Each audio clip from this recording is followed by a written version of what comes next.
What's up, everybody? Welcome back to the Draymond Green Show. This is the top of the show for this week.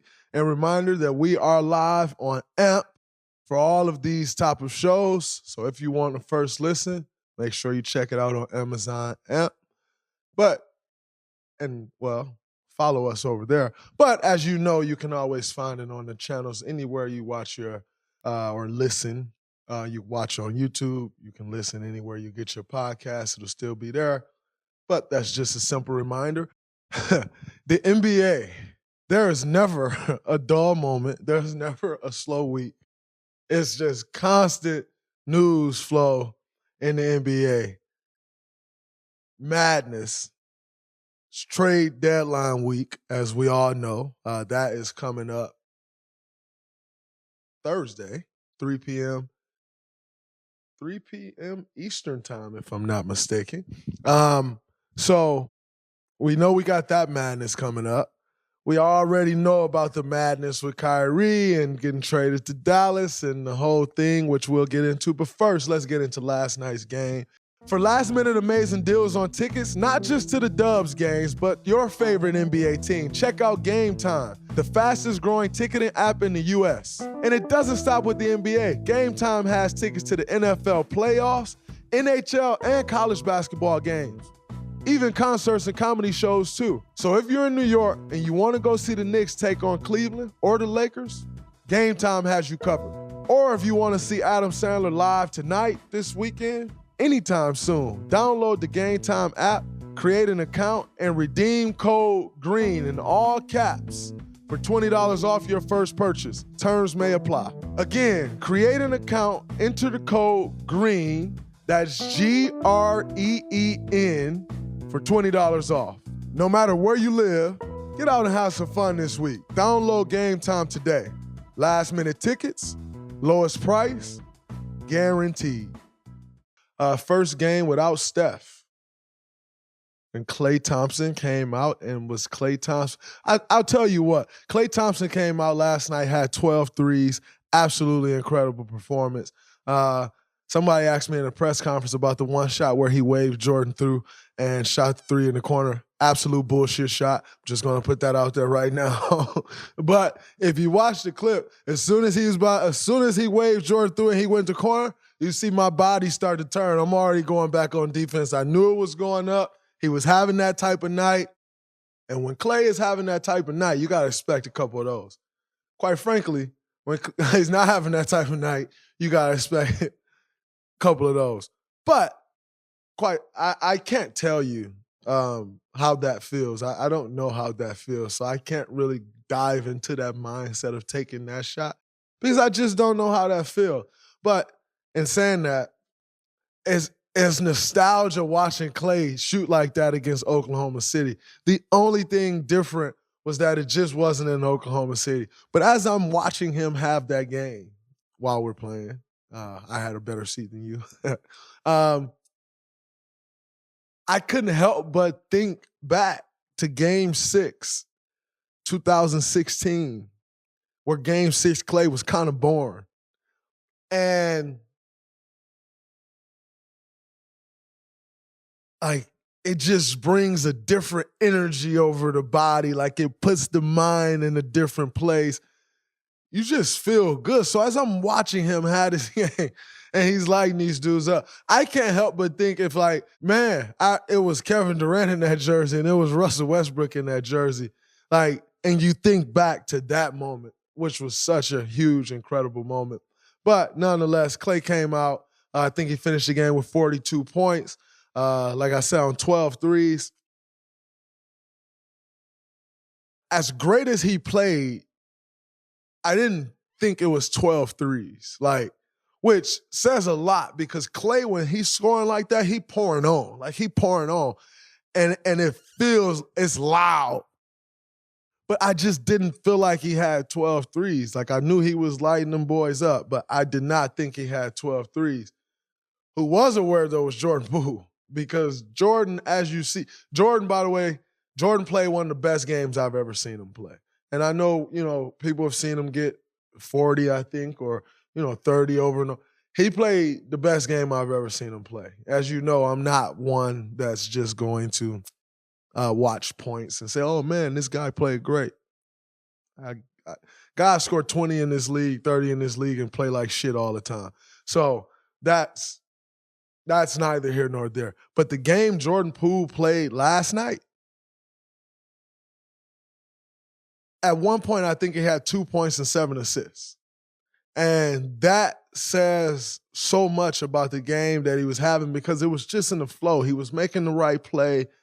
You know, he had the offense settle down. He was getting to the things that he wanted to get to, having a shot, turning it down, and making an extra pass. Like, it's actually plays like that that sets us up to have the night like we had last night. Like, it's been a long time since we really blew somebody out. But it's those small plays where it's like if Jordan shoots that three on the right wing in the first half, nobody's mad. Like, Jordan's a very good shooter and he's open. Nobody's mad or tripping about that shot. But you fake the pump fake, guy come flying, next guy comes, and you swing it to Klay, and Klay knock it down. Those are camaraderie building plays. Those are plays that get everybody involved, that get the crowd involved, that make you feel good. Jordan hit that three, great. Got a kick out, knocked the three down, boom. But to make that extra pass to Klay, those are the plays that leads to blowouts like we did last night. And so just getting back to what I was saying about Jordan, played an absolutely incredible game, dished the ball, 12 assists, 4 turnovers. But let's talk about them 4 turnovers. 3 of those turnovers came in and within his last minute or two in the game, just trying to do everything he can to force feed Klay the ball because he knew Klay was close to breaking his own record. And so he's just trying to force feed him the ball. And 3 of those turnovers came in. No one's mad about that. No one's blaming that. Everybody knows exactly what's going on. And so the reality is he really had 12 turnovers, 12 assists and 1 turnover. And now let's get into his shot making. Totally let the game come to him. Didn't force anything. Let me take you back. So what happens? Jordan catches the ball off the offensive rebound tap out from me, and he's deep. Very, very deep out there, maybe from 37 feet out, 40 feet. And he shot the three. Now let's rewind it back a little bit. Steph Curry throwing his mouthpiece. Same exact play. Ball gets tipped out. He shot it from 40 feet. What's the difference? The difference is he was in such a groove. Number one, it went in. But number two, he's in such a groove, plays such a great game that you don't even really feel that shot. Even if he misses it, he's playing so well, like, you deserve to take that shot. Like, he's played that well. And so, got to give a lot of credit to JP and Klay and last night, just our backcourt in general, and last night win. But like I said, JP had an incredible game, let the game come to him. And no, he's not going to play that way every single night, but you need more of that. And because that's the growth, that's his next step in growing to becoming the player that he should and wants to become. That's that next step, more of those. And I thought that was absolutely incredible. And then on the defensive end, see, what you must understand about OKC is they run a lot of guard pick and rolls. And they're really just waiting on a guard to mess up the switch or just give a little crease. And once they get their crease, that team is number 1 in drives in the NBA. For those who that may not understand that, they drive to the paint, drive to the hole more than any team in the NBA. And so that was a big thing in the scouting report. So they're looking for the guards to mess up that switch, and they're going to attack that lane as soon as they see a little crease. I said all of that to say Jordan was also very good defensively. And that's also another step in his growth, which brings it all together into why I said he played probably the best game that I've ever seen him play. Absolute masterpiece of a game, which led us to a pretty convincing blowout, which, like I said, it's been a while since we had one of those. We needed it. Ended up winning the game by 27 points. That's great as we get ready to head out on the road for this game in Portland. and which is tomorrow night. And as we all know, Dame has been on the heater. So got to go ahead and try to stop that. Did you see the shot Dame hit last night? From 48 feet, like 46 feet. One step inside half court. Like, most people got to push that ball to hit that shot. Like, and it luckily goes in. No one was shocked he made that shot. And same rotate, same form, as pure as ever, as if he shot it from 30 feet, 26 feet. Yeah, so that was a great game by Klay and a great game by Jordan, which led us to the win, which we needed. Before we move past Klay, you said that 3 of Jordan's turnovers were as he was trying to sort of force Klay the ball towards the end of that little stretch. When you play, you've had the opportunity to play with guys that have made double-digit threes a lot of times now. When you see a guy getting that hot, how much are you trying to force feed them the ball versus just letting the offense flow and letting the ball sort of find them, as Steve sort of talks about? The natural thing would be to just let the ball find him. But as human beings, it's the most unnatural thing to do.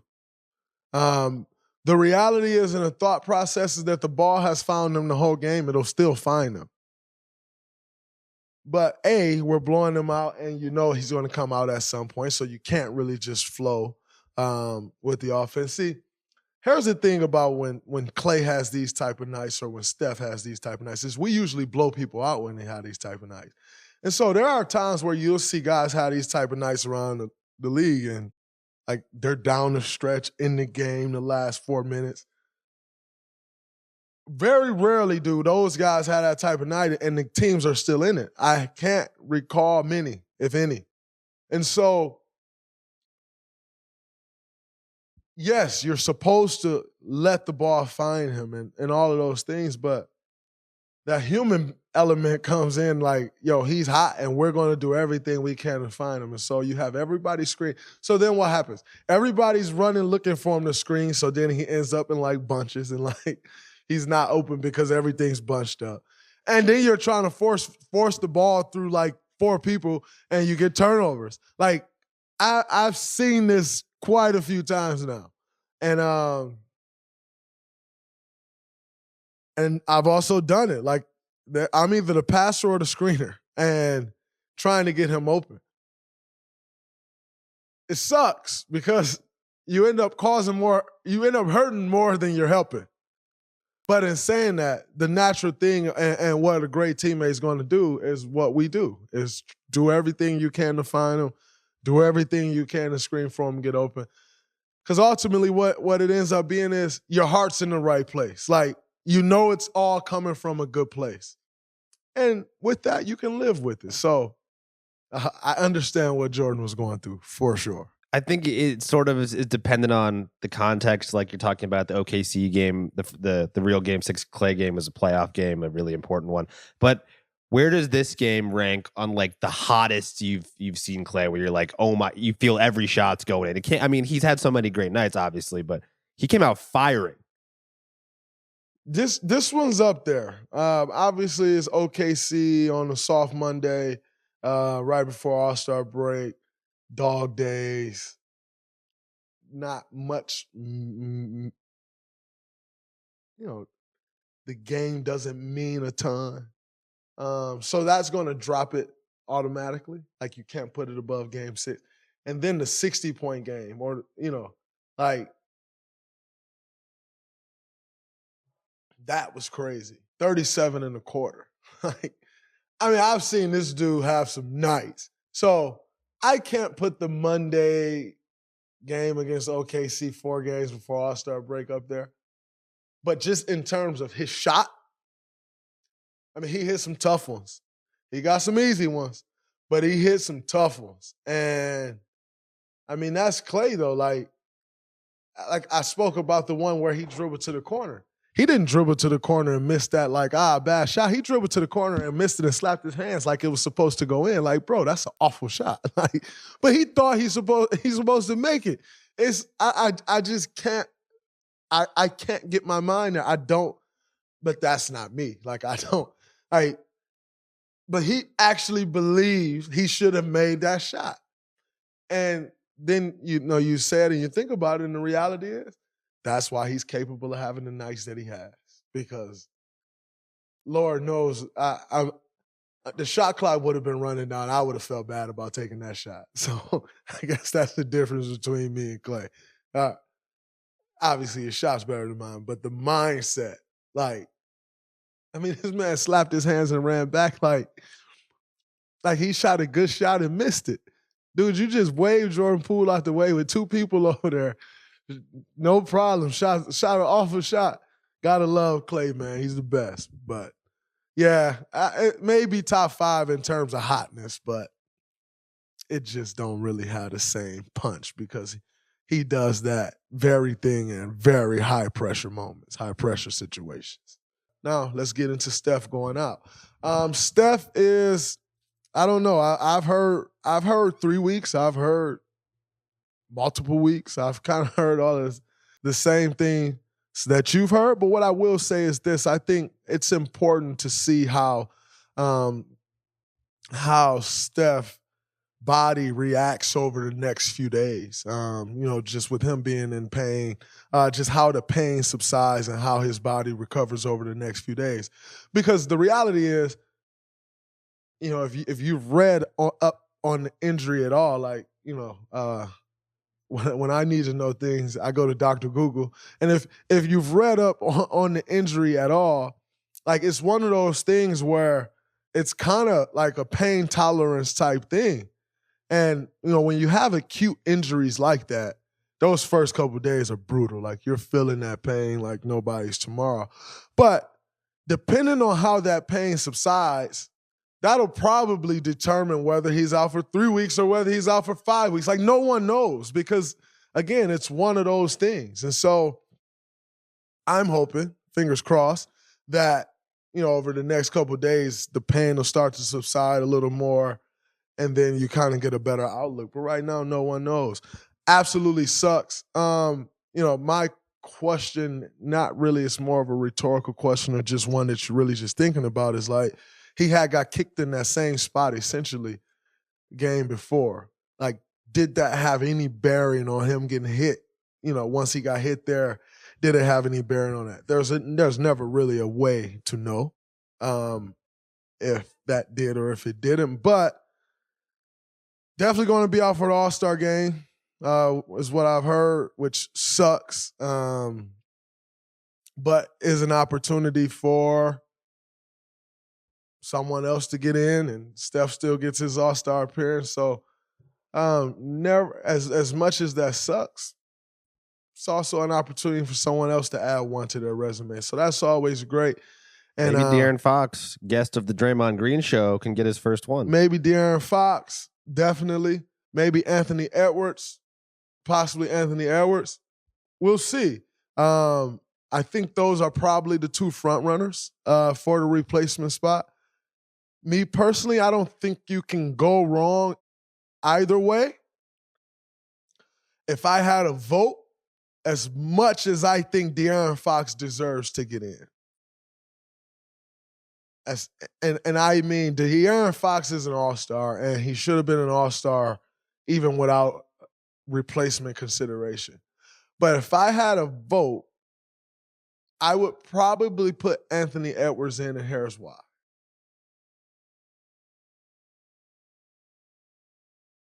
The reason being is Cat, who's an all-star, got hurt. And Anthony Edwards has kept that team afloat. He's kept them right in the mix of the playoffs. And he has had big games.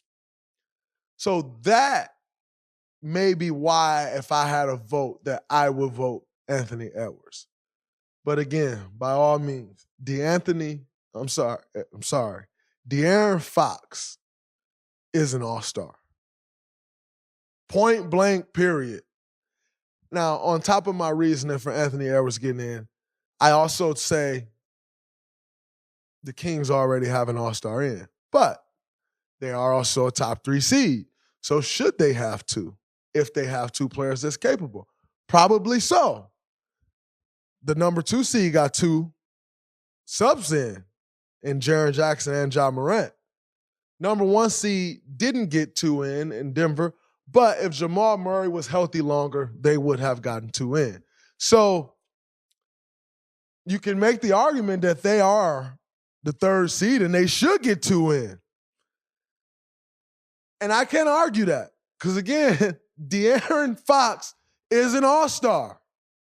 But I've given you my reason on why I probably would give Anthony Edwards the nod. But we shall see. For those that don't know, Adam Silver picks the replacement. That's not something that's voted on by coaches. That's not, this guy was next in line. That's the commissioner's call. And so I'm looking forward to seeing who commish go with because that's a tough one. And someone's going to be upset. So we'll see. Luka's out right now with a bruised heel. Those things are funny. So you may end up having another replacement anyway because that could very well not be ready. And what's All-Star next weekend, 2 weekends from now? Maybe that's not ready. And you get both of those guys in and it is what it is and no one's upset. But it's going to be interesting to see if it's only one who the commissioner goes with. That's a tough one. You have 2 guys that are very deserving. We shall see. Before we get out of here, we must talk about the biggest news in the NBA. Kyrie Irving requested a trade last Friday. Kyrie Irving, 2 days ago, was traded to the Dallas Mavericks. Let's talk about it. I mean, you got 2 of the best offensive talents in the NBA on the same team. Which, by the way, you had 2 of the best offensive talents on the same team in the NBA when Kyrie was with Brooklyn. As we all know what Kevin Durant is to this game of basketball and what he does and what he brings. But now you got him with Luka. I don't love it. Reason I don't love it? That's very hard to stop. It's very hard to stop. Kyrie Irving is one of the best scorers we've seen. One of the best, if not the best ball handler we've seen. Tough shot taker, tough shot maker. Kyrie Irving also can spot shoot. And that's what makes it interesting. Because everyone says, Kyrie needs the ball, Luka needs the ball. That's true. But Kyrie can actually spot shoot. Luka is not the best spot shooter. Luka's more get his rhythm off the dribble, shoot it off the dribble. But Kyrie can spot shoot. And Luka, as we know, finding you. So I don't love it from that standpoint. Not I don't love the trade. Not I don't love it because from an offensive standpoint, that's going to be tough to guard. Defensively, I feel like as of late in Kyrie's career, he's defending more. He's taking on those challenges of guarding these great guards. And so if Kyrie's going to continue to take it on that challenge of guarding great guards, as I don't see him stopping, was Spencer Dinwiddie a better defender than Kyrie? I think not. And no disrespect to Spencer Dinwiddie, but he's definitely not the offensive player Kyrie Irving is. So you have to know that team upgraded. Now, from a long-term perspective, also one thing you should understand about that trade is Dorian Finney-Smith played in a game against us the night before, which means that wasn't even in talks because he wouldn't have played.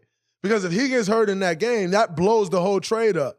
Spencer Dinwiddie played in the game with us the night before. If he gets hurt, blows the whole trade up. So, number one, think about how fast that trade had to come together. We played them in the game the night before. By noon the next day, they were traded for Kyrie. That came together fast. Got to credit Nico Harrison for having the guts to pull the trigger like that. Like, he didn't have much time to think. He pulled the trigger. I respect that from Nico. You know why I respect that? Because this is a what have you done for me lately league. And GMs and coaches are usually the first to go. Dallas not having a great year of what they would have expected to have coming off of the year that they had last year. But also, they lost Jalen Brunson. And so now you're essentially replacing Jalen Brunson with Kyrie Irving. Jalen Brunson's good, but Kyrie Irving is Kyrie Irving. So kudos to Nico for pulling the trigger like he pulled the trigger. What is the downside to this trade? The downside is it doesn't work. Kyrie hasn't signed an extension. It doesn't work, and you piss Luka off, and Luka wants to leave. That's the downside to the trade. But again, if I'm the Dallas Mavericks and I'm Nico, you got to swing. Like, you have to swing. And they swung, and now we'll see how it plays out. But I think that's the downside. And then the other downside is, and here's why I won't tell you this side is not as down as you may think.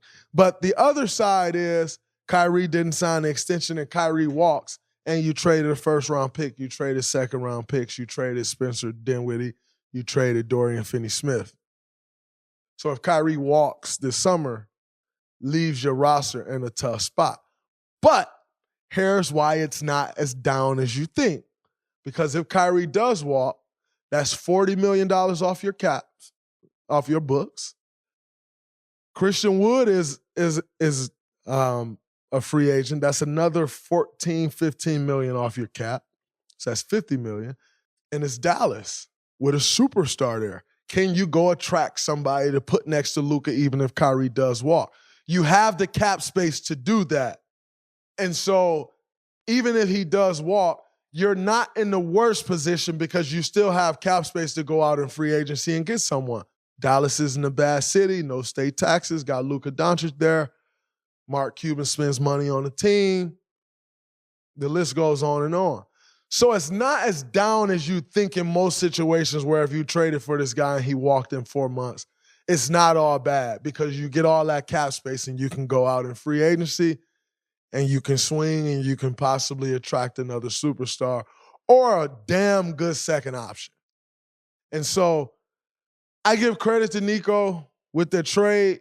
And as far as the Nets go, I am told that they would not trade him to the Lakers, and that is what I call billionaire petty. That is Joe Tsai saying, listen, man, that's where he want to go. I don't care if they offer the best deal or not. I can be petty too. And billionaire petty is a different level of petty.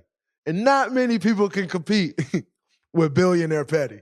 So before we get out of here, I'll tell you the most interesting thing about the tweet, about the trade, was LeBron James's interview that released within 24 hours of Kyrie being traded. Hey, that interview, which is a great interview, by the way. Check the interview out. Bron and the great Mike Wilbon, they did an interview, and it's more so about, like, as you all know, it's clickbait. The only thing they're going to post is Bron talking about Kyrie.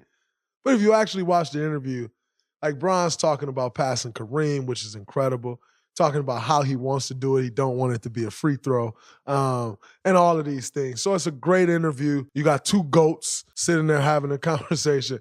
But I'll tell you, it is hilarious how that all played out and how Kyrie gets traded that day and they do the interview. And it comes out 3 hours after Kyrie's traded. Absolutely incredible moment. Hilarious. Looking forward to LeBron breaking the scoring record this week. I am tempted to go to the game in LA, but I just don't want to go and then he don't break it. So I'm going to sit this one out. So for everybody saying, oh, would Draymond go, would he not? I'm tempted to go, but I'm going to save my money on a private jet from LA to Portland that I would have to get if I go to that game because we got to go to Portland. So, for those of you who saying, I'm making a decision not to go. That's that. That's a wrap from this episode of the Draymond Green Show. Until next time, peace.